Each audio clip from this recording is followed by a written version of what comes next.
slam in my back and turn my heart and shit, it turned me to a clown. Remember on the back of Jackson. They say fuck them, they wasn't on your dick when you was down. True slam in my back and turn my heart and shit, it turned me to a clown. Remember on the back of Jackson. Man. Tank and struck again, man. Got the boxing world on fire. Like I said, man, you know you one of the faces of boxing, man.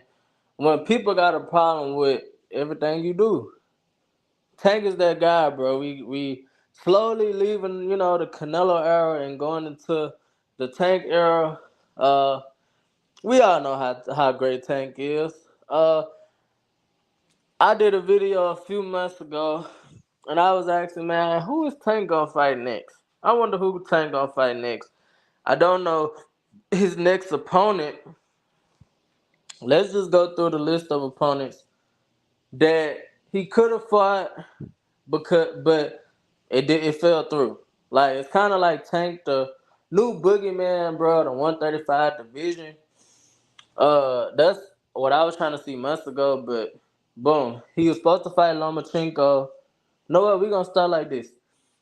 June 15th, he knocked out Frank Martin, 7 round, dominated. I gave Frank Martin the first 3 rounds. After that, it was a shutout. Tank knocked him out. He was supposed to fight Lomachenko that was negotiating for November. Lomachenko pulled out the fight. Shakur Stevenson waited until he was having a fight with Artem, and he was saying, he wanted to fight Tank next. He wanted to do this, he wanted to do that. Mysteriously, it came out he was supposed to fight Joe Cardina October 12th. October 12th he was supposed to fight Cardina. He had a hand injury. So them two, that's the number 2 and the number 3 lightweights off the table, off rip for Tank. Then it went to if Shakur pulled out Pitbull Cruz was gonna fight Tank. That fell through because Tank had lost to Rayo Venezuela. They tried to get the fight for Venezuela versus Tank. Rayo said he wasn't fighting this year. He wanted to fight next year. He was on the same type of timing as Lomachenko. How could we blame Tank for fighting Roach, like Lamont Roach? How? Make it make sense. The top 3 to 4 lightweights did not want to fight Tank. Literally. Shakur signed with Eddie Hearn also, promotional issues. On top of, every time he got a fight lined up, he calling Tank name, stuff like this. So that's just what I think people should look at it from a different perspective, rather than saying, oh, he cherry picking or why he fighting this guy, why he fighting that guy.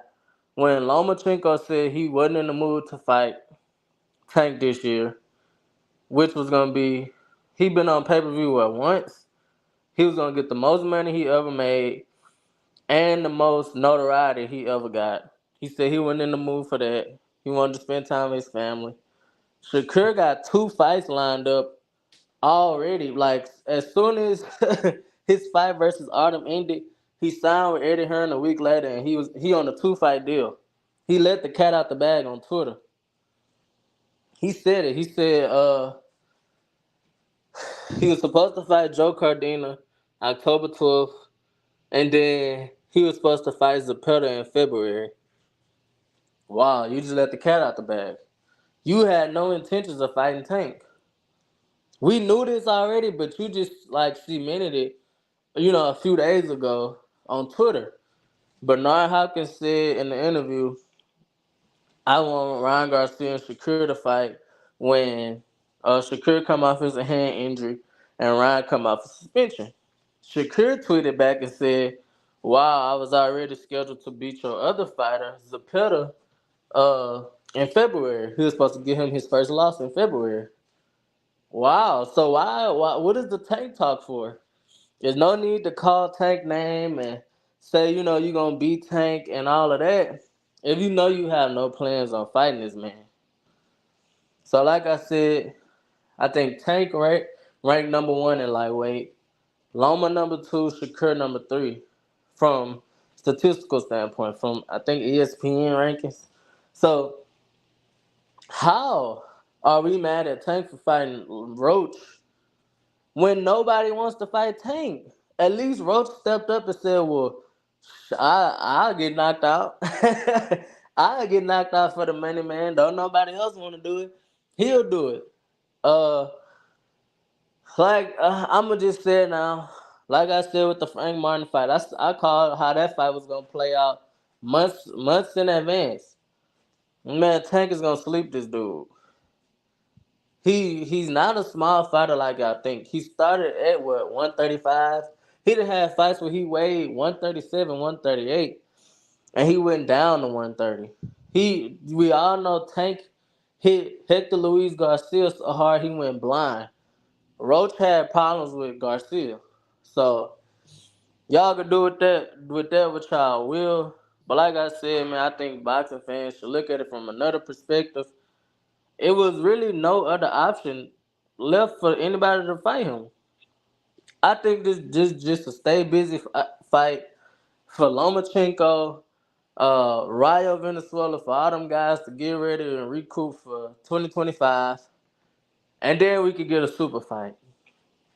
I think ultimately though, 135 is starting to be it's a lit division, but the legendary and legacy submitting fights is at 140 for Tank to me. The fights that people really want to see is at 140. Like I said, I think Tank gonna knock this dude out in a smooth fashion. Like I said, the dude had problems with Hector Luis Garcia. We know what Tank did to him. I think Tank on a what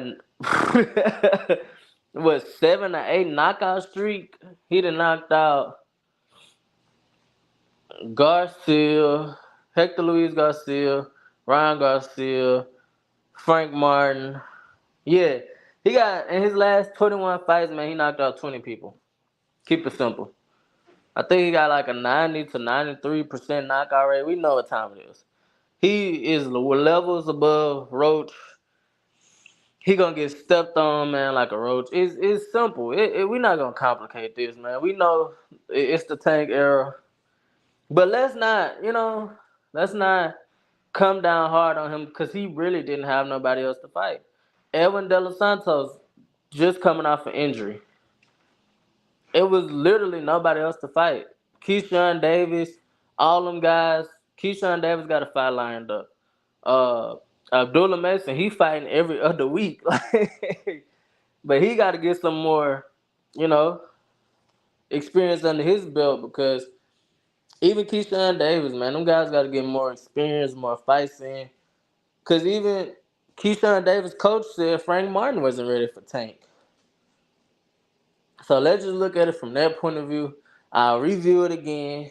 Lomachenko was negotiating with Tank that was supposed to fight in November. Fell through. Lomachenko said he wasn't in the mood to fight. He wanted to fight in 2025. Shakur Stevenson, he signed with Eddie Hearn on a 2-fight deal for sure. Uh, Joe Cardina and then Zapata in February. Like I said, he couldn't fight Edwin De Los Santos. De Los Santos, he's just now coming off an injury. Who else? Yeah, man, it's real. Like, who else? Rayo Venezuela. They wanted him to fight at 135, and it would have been for the 135 and the 140 belt. He said no. He only fight at 140 now. Turning down checks, man. Like that's what I say, man. It just is what it is. We in the Tank era, bro. I think eventually though, I will really. I think he waiting down at 135, bro, because he really got a plan. He want to get Lomachenko, and then he want to get to Shakur. But it just seemed like them guys not ready. Like they don't want the fight. Lomachenko said he wasn't ready. Shakur on the other side of the street, he got 2 fights lined up. So these guys, man, it just seemed like they not with it, bro. Like it's something that's stopping them from getting in the ring with him. like I said, moving into the Tank era, I'm just glad to see some good boxing, man. I know that's gonna be a great night, man. And I heard on that card, bro, that's probably second best or third best cards like notoriety that I done seen in a minute. They got David Benavidez, Carlos Adames, Jamel Charlo, Jamal Charlo, David Benavidez, and Tank all on the same card. Man, that's heat. Appreciate y'all for tuning in, man. Appreciate y'all for rocking out with your boy, man. We on the road to 3,000 subscribers. Make sure y'all like, comment, and subscribe so more people can join our movement. And I'm out. Peace.